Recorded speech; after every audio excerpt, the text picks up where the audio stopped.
Hello, everybody.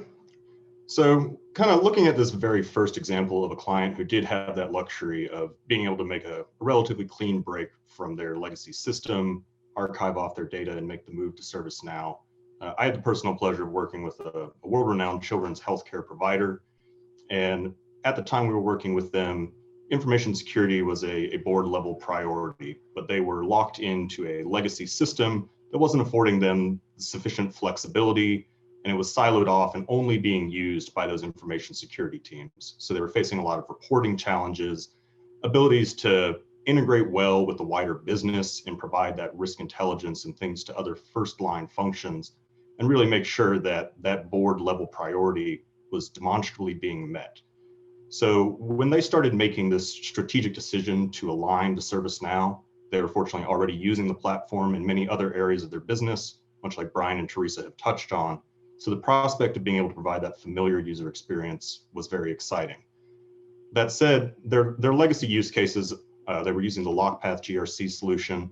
and they were covering everything from their policy lifecycle management, their draft, review, publish, approve, as well as their compliance testing and reporting, vendor risk management programs, their risk register, and even their issues and remediations. But all of this was off in this siloed system that made it difficult to actually facilitate those processes and working with the business.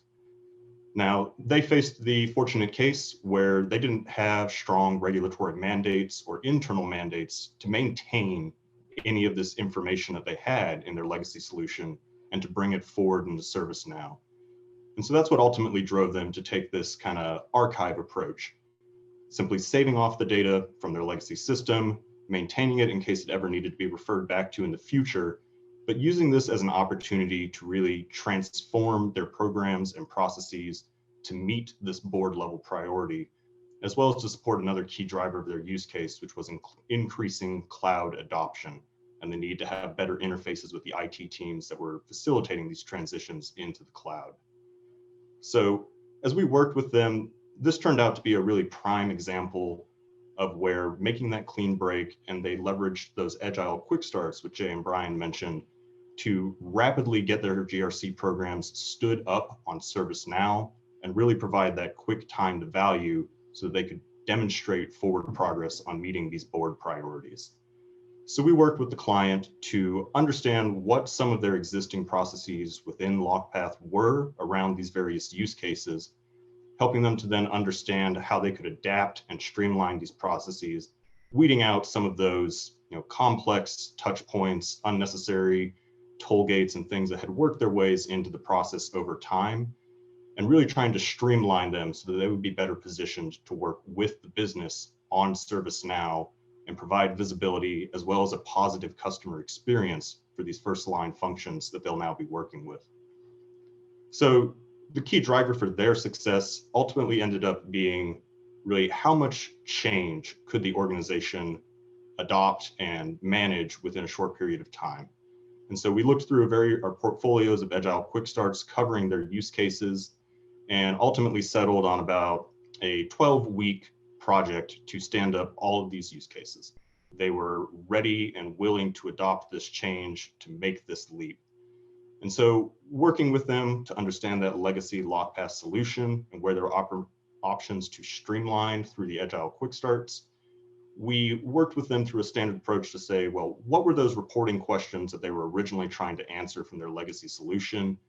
And what were the questions they were being asked that they couldn't answer from their legacy solution? So taking that reporting first approach to understand how ServiceNow could better answer the questions they're facing and to make sure that the processes we stood up and the workflows would ultimately answer those questions.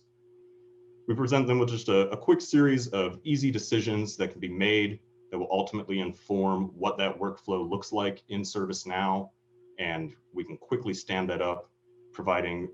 detailed requirements up front with those key decision points incorporated, UAT plans to facilitate testing, as well as getting some of those business users who previously weren't able to be involved, those first line functions,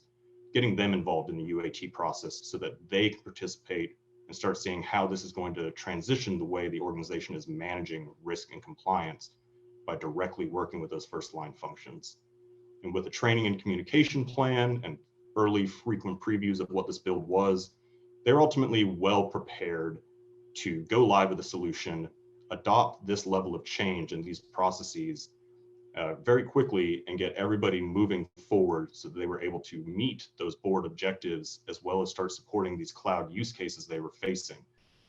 Standing up vendor risk assessments, for example, very quickly, and being able to get those out to their cloud providers to start meeting one of the core pillars of a cloud management, vendor risk management program.